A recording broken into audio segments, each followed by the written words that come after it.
कहते हैं कि एक बार भगवान शंकर देवी पार्वती के साथ वन विहार कर रहे थे। तभी उनके दर्शनों की इच्छा से कुछ ऋषिगण वहां पहुँचे। भगवान शिव और देवी पार्वती उस समय प्रेमालाप में लीन थे। ऋषिगण को देखकर पार्वती लज्जित हो गयीं।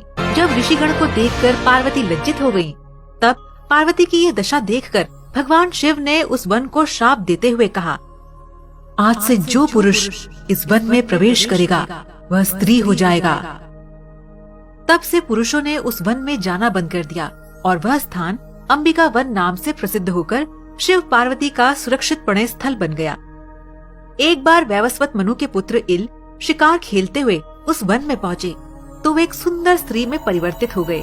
उनका घोड़ा भी घोड़ी बन गया। स्त्री बनकर इल अत्यंत दुखी हो गए और वन में भटकने लगे।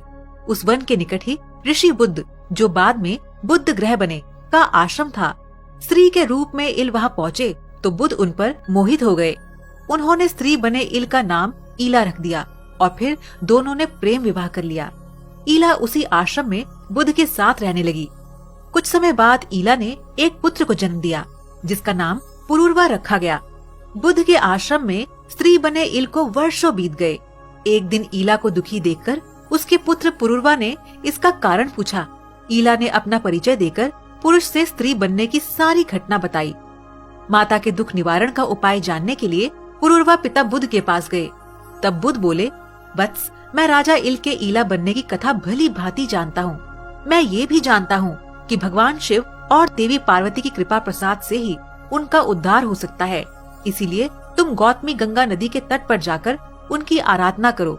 भगवान शिव और पार्वती सदा वहाँ विराजमान रहते हैं। वे अवश्य ही तुम्हारी इच्छा पूर्ण करेंगे।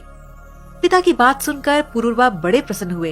वे उस समय माता पिता को साथ लेकर गौतमी के तट पर गए और वहाँ स्नान कर शिव भगवान की स्तुति करने लगे। उनकी स्तुति से प्रसन्न होकर भोलेनाथ देवी उमा के साथ साक्षात प्रकट हुए और उन्हें इच्छित वर मांगने को कहा। पुरूरवा ने वर स्वरूप ईला को पुनः राजा इल बनाने की प्रार्थना की। भगवान शिव बोले, वत्स, इल गौतमी गंगा में स्नान करने के बाद पुनः अपने वास्तविक रूप में परिवर्तित हो जाएंगे। ये कहकर वे अंतर्ध्यान हो गए। इसके बाद ईला ने गौतमी गंगा में स्नान किया।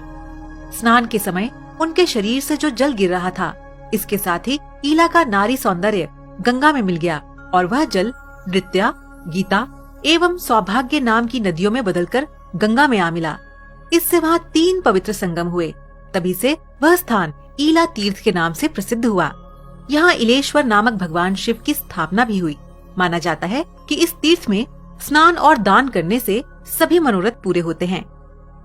तो दर्शकों, आज का सवाल आपके लिए ये है कि क्या आप बता सकते हैं कि शिव जी किसकी आराधना करते हैं?